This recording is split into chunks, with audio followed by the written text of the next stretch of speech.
મને કીર્તન યાદ આવે છે આજે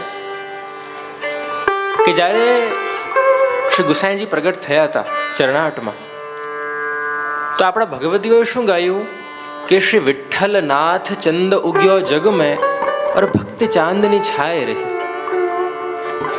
જ્યારે શ્રી ગુસાઈજી પ્રગટ થયા તો માહોલ જે હતું ને એના કરતા પણ વધુ શીતલ બન્યું છે. કારણ કે ચંદ્રમા પ્રગટ થયો, સૂર્ય હોય અને સૂર્ય અસ્ત થાય એટલે ચંદ્ર પ્રગટ થતું હોય છે. પરમ દિવસે જો આપ બધાને ધ્યાન હોય તો એટલી ઠંડક ન હતી.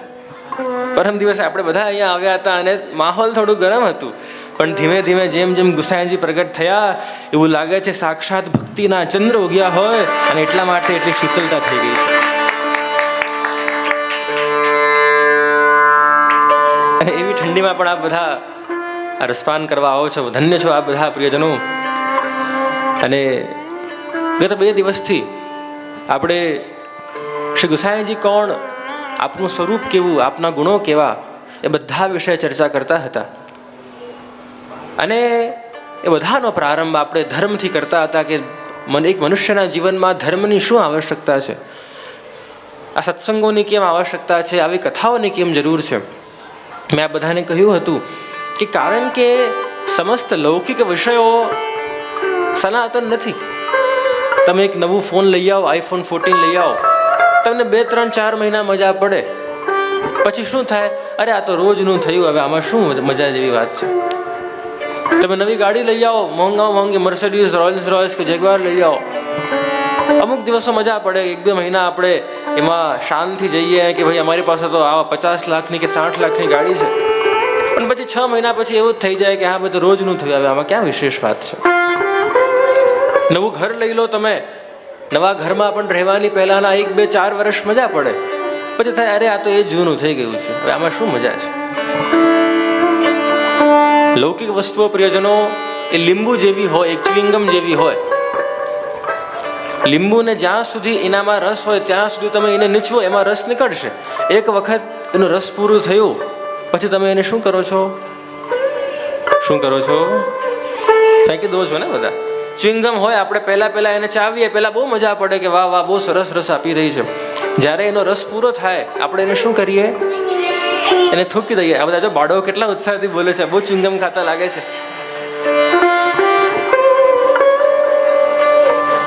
તો એટલા માટે પ્રિયજનો લૌકિક વસ્તુઓમાં એવું સામર્થ્ય નથી. આપણને એવું લાગે કે આ વસ્તુ, આ પૈસા અને આ ગાડી ને આ મોંઘી ઘડિયાળો અને આ બધી વસ્તુ મને પરમાનન્ટ સુખી કરી શકે છે. પણ નહીં પ્રિયજનો, એ બધામાં એવું સામર્થ્ય નથી કે પરમાનન્ટ આપણને આનંદ આપી શકે છે. વિચાર કરો, આજથી લગભગ 40 કે 50 વર્ષ પછીનો વિચાર કરો, 2050 કે 2060નું. 2060ના યુવાનોને બજારમાં જવું હશે અને નવું ફોન ખરીદવું હશે તો કેટલા યુવાનો 2060માં એવા હશે કે જે આજનો iPhone 14 ખરીદશે? એવા કોઈ હશે ખરા? 2060માં વ્યક્તિઓ iPhone 14 ન ખરીદે, પણ શું 2060માં લોકો નાથ દ્વારા જશે? હા કે ના? કેમ નહીં? જરૂર જશે. 2060 કે 70માં લોકોને ગાડી ખરીદવી હોય તો આજના જે ટોપ મોડલ છે, ટેસ્લા હોય કે જે પણ હોય, એ બધે કદાચ ન ખરીદે. પણ 2070માં શું લોકો યમનાષ્ટકનો પાઠ કરશે કે નહીં? એટલે તમે જુઓ, 2060માં અને 70માં આજે કહેવાતી મોડર્ન અને આધુનિક વસ્તુઓ એ સમયમાં જૂની થઈ જશે. પણ ધર્મ આપણી એ વસ્તુ છે કે જે શાશ્વત છે, જે સનાતન છે, જે કદી જૂની નથી થતી. એવું કદી ના થાય કે અરે રોજ શ્રીનાથજી શું જવાનું, વારંવાર વ્રજમાં શું જવાનું, રોજ હવેલી દર્શન કરવા કેમ જવા, રોજ અમારા ઘરના પ્રભુના દર્શન કેમ કરવા, એવો વિચાર ક્યારે આપણા બધાના મનમાં નથી આવતો. કારણ કે એવો એક આનંદનો એવો એક સ્ત્રોત છે જે પુષ્કળ રીતે અને નિરંતર રીતે વહ્યા જ કરે છે. અને એટલા માટે પ્રિયજનો, આપણા બધાનું કર્તવ્ય છે કે આપણે બધા મળીને આપણા ધર્મની અને આપણા કર્તવ્યોની હંમેશા એની જે ટેક છે, એનું જે કર્તવ્ય છે, આપણને બધાને આપણું કર્તવ્ય શું એનું ભાન હોવું જોઈએ. આપણા જે મંદિરો છે, પુષ્યમાર્ગી હવેલીઓ, આ પુષ્યધામ હવેલી હોય કે વ્રજવિલાસ હવેલી હોય કે નંદાલય હવેલી હોય, આપણા બધાનું કર્તવ્ય છે કે આપણે બધા મળીને એને સાચવીએ, અને એની કેળવણી કરી. અને હા, એક વસ્તુ સ્પષ્ટ સમજવી, એક વસ્તુ ખાસ ધ્યાન રાખવી, મંદિરો એ સમાજના ભૂષણ છે, એ તમારા પ્રપંચના કેન્દ્રો નથી. ઘણા લોકો છે ને મંદિરને ઓલ ઇન્ડિયા રેડિયોના સ્ટેશન માનતા હોય કે આખા ગામમાં જે પ્રપંચ સાંભળવા નહીં મળે મંદિરમાં મળે. પ્રિયજનો, ધાર્મિક રહેવું વ્યક્તિનું ખૂબ જ પરમ કર્તવ્ય છે, પરમ આવશ્યકતા છે. વાત કરતા હતા આપણે શ્રી ગુસાઈજીના ચરિત્રોની. 2 દિવસોમાં આપણે શ્રી ગુસાઈજી કોણ હતા અને છે એ બધાનો પરિચય આપણે બધાએ 2 દિવસોમાં કર્યો. કેવી કેવી રીતે લીલાઓ આપશ્રીએ કરી, કેવા કેવા વૈષ્ણવો આપના શિષ્યો થયા. વિચાર કરો પ્રિયજનો, લોકો માનતા હોય કે અરે પુષ્ટિ માર્ગમાં તો બસ આઘારો આઘારો, દૂર રો, અડતા નહીં, અહીંયા છોવાઈ ગયા અને ત્યાં છોવાઈ ગયા, એવું જ હોય છે. અરે અમારા કૃષ્ણદાસજી તો આજથી 500 વર્ષ પહેલા આગ્રાના બજારમાં પધાર્યા અને બજારમાં એક ગણિકાને એક વેશ્યાને નૃત્ય કરતા કરતા જોઈ અને થયું છે કે અરે આટલું સુંદર નૃત્ય કરી રહી છે, આનું નૃત્ય તો, આની કલા તો અમારા કલા નિધિ અમારા શ્રીનાથજી માટે બની છે.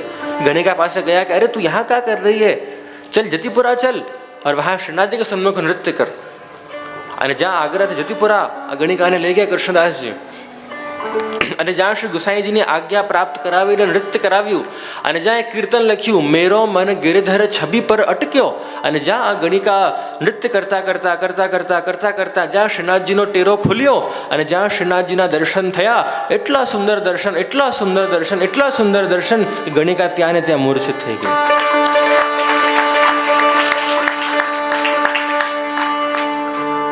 તો આપણા તો પ્રિયજનો, આચાર્યોએ આજથી 500 વર્ષ પહેલા મંદિરમાં આવી ક્રાંતિઓ લાવ્યા હતા. કોણ કહે છે પુષ્ટિ માર્ગ જીવનવાણી છે? પુષ્ટિ માર્ગમાં એવી એવી ક્રાંતિઓ લાવ્યા છે આપણા આચાર્યો કે ન પૂછો વાત. તેવા આપણા શ્રી ગુસાઈજી. અને પરમ દિવસે આપણે ચર્ચા કરી કઈ રીતે આપનું પ્રાગટ્ય થયું હતું, અને પછી ગઈકાલે આપણે ચર્ચા કરી કે કેવી કેવી બાલ લીલાઓ આપે કરી, કેવી રીતે આપ શ્રી આર્યા લખી, વ્રજરાજ વિરાજત ઘોષ વરે વર્ણિય મનોહર રૂપ ધરે ધરણી રમણી રમણૈક પરે. કેટલા સંસ્કૃતના અદ્વિતીય વિદ્વાન અભૂતપૂર્વ આચાર્ય કે જેમણે સંસ્કૃતમાં આવો અદ્ભુત એક ગ્રંથ લખ્યો હતો. ધીમે ધીમે ધીમે ધીમે કરતા આપ જ્યાં મોટા થયા. હવે જો આપણા બધા પાસે આજે સમય કેટલો છે? બહુ ઓછો સમય છે. એટલે હવે છે ને, હવે આપણે ગાડીને રાજધાની એક્સપ્રેસ બનાવીશું. હવે તો રાજધાની પણ નહીં, પણ હવે વંદે ભારત એક્સપ્રેસ બનાવીશું. કારણ કે આપણને 1 કલાકમાં બધું પૂરું કરવું છે. અને આપણને ગુસાઈજીના પ્રસ્તાવ થયા ત્યાંથી લઈને આપણને આપશે લીલા કરી ત્યાં સુધી આપણને આખા ચરિત્રનું શ્રવણ કરવું છે. એટલે આપણે થોડીક આપણી ગતિ વધારીશું. અને ધીમે ધીમે ધીમે ધીમે કરતા પ્રિયજનો, જ્યાં શ્રી ગુસાઈજીનો વૈભવ વધ્યો, ગુસાઈજીના સેવકો વધ્યા. અને શ્રી ગુસાઈજીના સેવકો એવું ન હતું કેવલ ભારતમાં હતા. આ બાજુ અફઘાનિસ્તાન, આ બાજુ લાહોર પાકિસ્તાન. અરે ગુસાઈજીનો એક સેવક કાબુલમાં રહેતો હતો, અફઘાનિસ્તાનમાં, અને જેને રોજ એની દુકાન પર દર્શન આપવા શ્રીનાથજી પોતે પધારતા. અફઘાનિસ્તાન પધારતા શ્રીનાથજી, વિચાર કરો.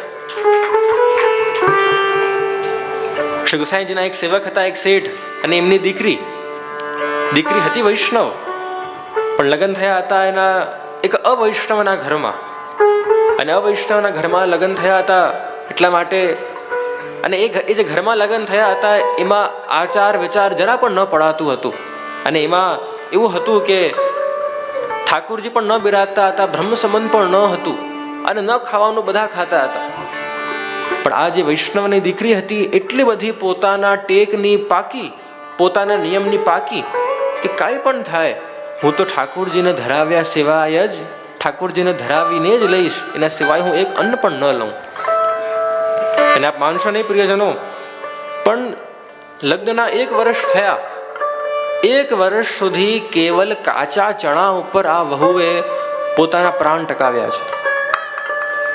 1 વર્ષ સુધી કે કાંઈ પણ થાય, પણ કારણ કે મહાપ્રભુજી અને શ્રી ગુસાઈજીની આજ્ઞા છે કે અસમર્પિત ન લેવું, એટલે કાંઈ પણ થઈ જાય પણ હું મારા ગુરુની આજ્ઞાથી વિરુદ્ધ ન જાઉં. અને એવું ટેક રાખતા, એવું નિયમના પાકા હતા. આપણને બધાને પણ પ્રિયજનો, જે આપણા આચાર્યો આજ્ઞા કરી ગયા એ પાડવામાં જરા પણ શરમાવવું કે હિચકાવવું નથી.